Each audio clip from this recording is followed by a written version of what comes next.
আসসালামু আলাইকুম। Cowboy discussion টেবিলে সবাইকে আমন্ত্রণ। আজকে আমাদের অতিথি ইয়াসিন হায়দার। সে আজকে একটি বিশেষ বিষয়ে কথা বলবে। স্টিফেন হকিন্সের মিস্টিরিয়াস কিছু ডিসকভারি নিয়ে সে ডিসকাস করবে আমাদের সাথে।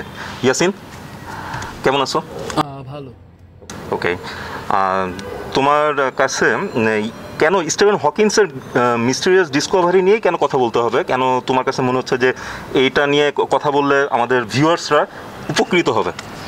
আসলে উপকৃত হবে, মানুষকে উপকার করার সবচেয়ে বড় মাধ্যম হচ্ছে সত্য ঘটনাটা তার সামনে তুলে ধরা। ওকে, তো বিষয়টা হচ্ছে কি, স্টিফেন হকিংস তার সারা জীবনে সে ৭৬ বছর বেঁচে ছিলেন আমাদের মাঝে। সে ২০১৮ সালে মারা যান।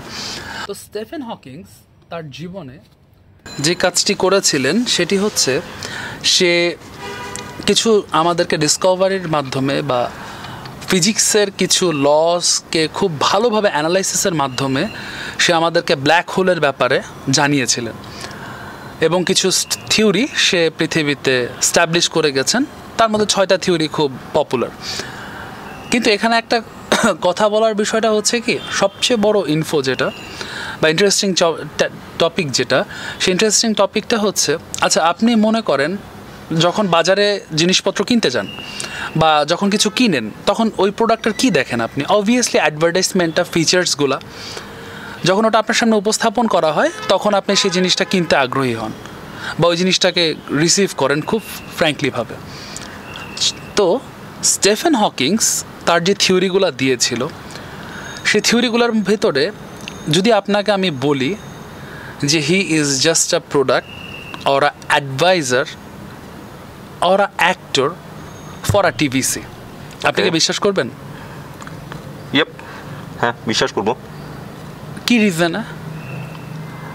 যারা সায়েন্সের সাবজেক্টে পড়াশোনা করছে, বিশেষ করে হচ্ছে যে পদার্থবিদ্যা এবং এটা রেলিভেন্ট বিষয়গুলো নিয়ে, তাদের কাছে অবশ্যই স্টিফেন হকিন্স একটা সাবজেক্ট। এবং তাদের যদি স্টিফেন হকিন্সকে সেভাবে যদি রিপ্রেজেন্ট করা যায় কোনো নতুন কোনো আবিষ্কারের অ্যাডভার্টাইজমেন্টের ক্ষেত্রে, সেক্ষেত্রে অবশ্যই সেটা তাদের কাছে। কিন্তু আসলে আমি অ্যাডভার্টাইজমেন্টটাকে আপনার ওভাবে দেখাইনি। আচ্ছা, অ্যাডভার্টাইজমেন্টটাকে আমি বোঝাচ্ছি যেরকম সিমসনস কার্টুনটার ব্যাপারে তো আপনি জানেন। হ্যাঁ, সিমসনসে দেখবেন কিছু ফিউচার প্রেডিক্ট করে। ওকে, হাউ ইজ ইট পসিবল? আপনি তো প্রেডিক্ট করতে পারতেছেন না, আমি তো পারছি না, তাহলে তারা কিভাবে করে? এটা একটা কোয়েশ্চেন থাকে। According to conspiracy theory, Stephen Hawkings is a literally operated by a society. Okay. You know what I mean? Okay. It's literally a dark society. Adult society? No, it's a dark society. Dark society. Oh, I understand. Dark society means তাদের Stephen Hawkings কিন্তু world wide popular একটা figure, like Albert Einstein, ওকে, Tesla. তো Stephen হকিংসকে তারা ব্যবহার করতো মূলত ব্র্যান্ডিংয়ের জন্য। ব্র্যান্ডিংয়ের জন্য বিষয়টা এরকম যে রকেট সায়েন্সের ব্যাপারে ধারণা আছে? রকেট সায়েন্সটা অবশ্যই নাই। না, একটু বোঝাই। রকেট সায়েন্সটা আসলে একজন বিজ্ঞানী কিন্তু বা একজন সায়েন্টিস্ট কিন্তু আসলে রকেট সায়েন্টিস্ট হন না, তার সাথে একটা টিম থাকে। তো ঠিক ডার্ক সোসাইটিরও টিম আছে। তারা বিভিন্ন রকম এক্সপেডিশন করার পরে তাদের যে এক্সপেডিশনটা থাকে সেটা সেল করার জন্য একটা ফিগারের দরকার হয়। আচ্ছা, সেই ফিগারটা ছিল স্টিফেন হকিংস। আচ্ছা, আপনি যদি খুব ভালোভাবে খেয়াল করেন, চার্লস ডারউইন আর স্টিফেন হকিংস এই দুজনের মধ্যে একটা মিল পাবেন। আচ্ছা, এই মিল আমরা ওই চার্লস ডারউইন যে বিতর্কিত মানে ব্যক্তিত্বকে আমরা একটু বিতর্কিত ব্যক্তিত্ব, যেহেতু আমরা আর কি আমাদের ভিউয়ারদের উপকার করার জন্য আমরা এখানে আমি কেন বলছি, এখানে কথাটা হচ্ছে একটা রিজন আছে। রিজনটা আমি একটু এক্সপ্লোর করে। Black hole.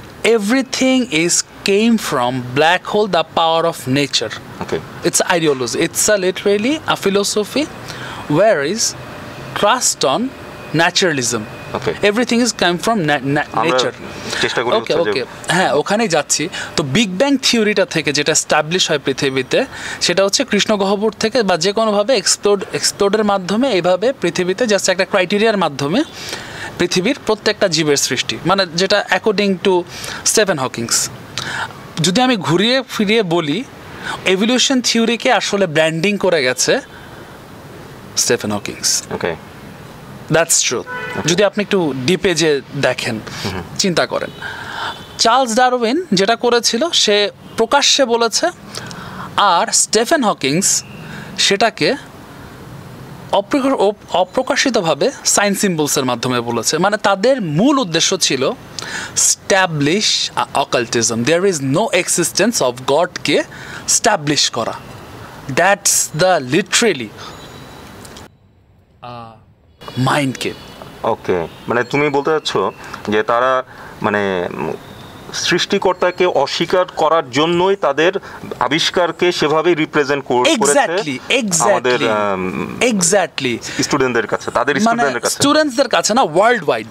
ওকে, মানে তাদের ব্র্যান্ডিং এর জন্য মানে প্রত্যেকটা জিনিসের একটা লজিকের দরকার হয়। তো সেই লজিকটাকে স্টাবলিশ করার জন্য অ্যাজ আ অকাল্ট সোসাইটি তারা এই কাজগুলো করে গেছে। That's truth. ইলুমিনাটি বা অন্যান্য যে সিক্রেট সোসাইটিগুলো আছে, ফ্রিমেসনদের কথাটা আমি এখানে বলবো। ফ্রিমেসনদের ওয়ার্ল্ড ওয়াইড স্ট্যাবলিশ করার দরকার, there is no law, no god, no existence of any kinds of energy. If you trust that stuff, you lost your law. যখন আপনি ল লস করে ফেলবেন, যখন আপনি আপনার এথিক্যাল ভিউ লস করে ফেলবেন, তখন আপনার দ্বারা যা ইচ্ছা তাই করা সম্ভব। ঠিক আছে, আমরা তাহলে এই ব্যাপারটায় আলোকপাত হলাম, আমরা উপকৃত হলাম আশা করি আমাদের ইয়াসিনের এই সাবজেক্টের ব্যাপারে কথা শুনে। তো আমরা রিসেন্ট আমাদের একটা ঘটনা ঘটেছে আমাদের সোসাইটিতে, সেই ব্যাপারে একটু কথা বলবো, এবং এটা বেশ হৃদয় বিদারক। মেয়েটির নাম হচ্ছে মুনতাহা।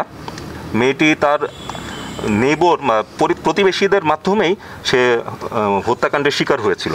আচ্ছা, তো এই ব্যাপারে যদি তুমি কিছু আলোকপাত করতা। আমি আসলে কানেকশনস বানাচ্ছি এখানে। কানেকশনসটা হচ্ছে আপনার যখন কোনো ল থাকবে না, আচ্ছা এখানে বিষয়টা হচ্ছে আমি কানেকশনস বানাচ্ছি। কানেকশনসটাকে আপনাকে বুঝতে হবে। কানেকশনসটা হচ্ছে there is no law, there is no law. আমরা যে মুসলিম, আমাদের একটা বাইলজ আছে। অ্যাকর্ডিং টু কোরআন কিছু প্রোহিবিটেড জিনিসপত্র আছে যেগুলো আমরা করতে পারি না। মানুষ খুন করা, মানুষকে অত্যাচার করা, বা মানুষকে একজন মানুষের জীবন নেওয়া মানে পুরো মানব জাতির জীবন নেওয়া, এটা দেখতে পাচ্ছি না আমাদের দর্শক। আচ্ছা, এখানে বিষয়টা হচ্ছে কি, আমরা এখানে বিষয়টা হচ্ছে কি, আমি কানেকশনস বানাচ্ছিলাম, যেটা একটু আগে বললাম, কানেকশনস বানাচ্ছিলাম। কানেকশনসটা হচ্ছে দেয়ার ইজ নো ল। যখন আপনার ল থাকবে না, যখন আপনার কোনো কিছুর ভয় থাকবে না, তখন আপনি যা ইচ্ছা তাই করতে পারবেন। আপনাকে আমি যা ইচ্ছা তাই করাতে পারবো। ঠিক মুনতাহার যে ঘটনাটা ঘটেছে, ওখানে যদি আপনি দেখেন, আমরা যদি একটু ডিপ থেকে দেখি, সেখানে দেখবেন অকাল্টনেসের কিছু বিষয় আছে। অকাল্টনেসের বিষয়টা হচ্ছে আমরা কিন্তু আসলে প্রত্যেকটা মানুষ তার নিজের অবচেতন মনে কিছু জিনিসপত্র বা ক্ষোভকে সৃষ্টি করে অ্যাকর্ডিং টু দ্য অকাল্ট।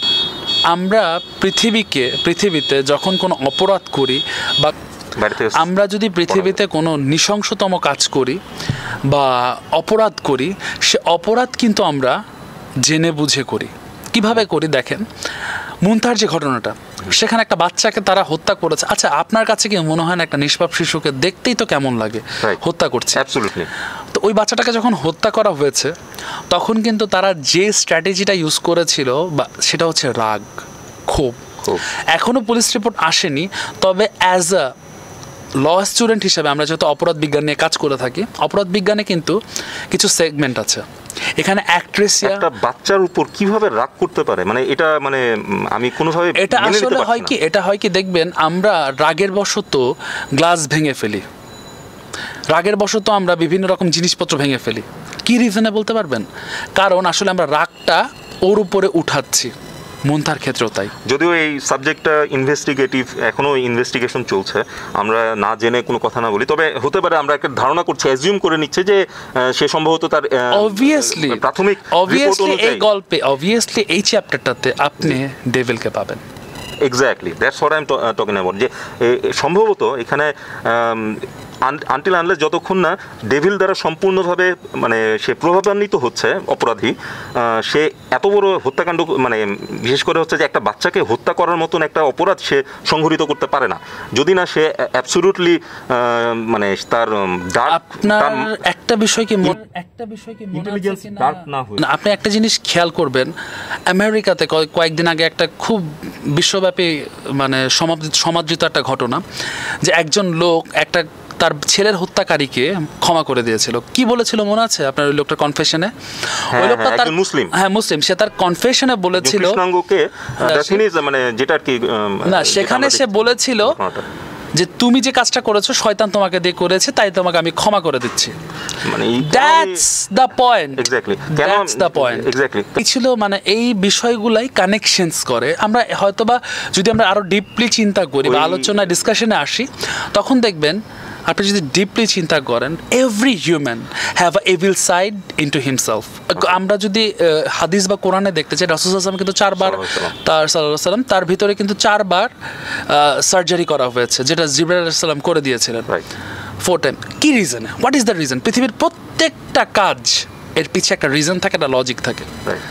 তো এখানে যেটা হয়েছে, ডেভিল ইজ ইনটু সাল্লামের ওই বালক থাকা অবস্থাতে যখন উনি রাখাল হিসাবে মেষ বা ভেড়া আর কি উনি পরিচালনা করতেন বা ফিডিং করতেন, ওই সময়টার কথা আমি বলছি। আচ্ছা 4 টাইমস তার 4 বার তার মানে সার্জারি করা হয়েছিল। এই হচ্ছে জিবরাইল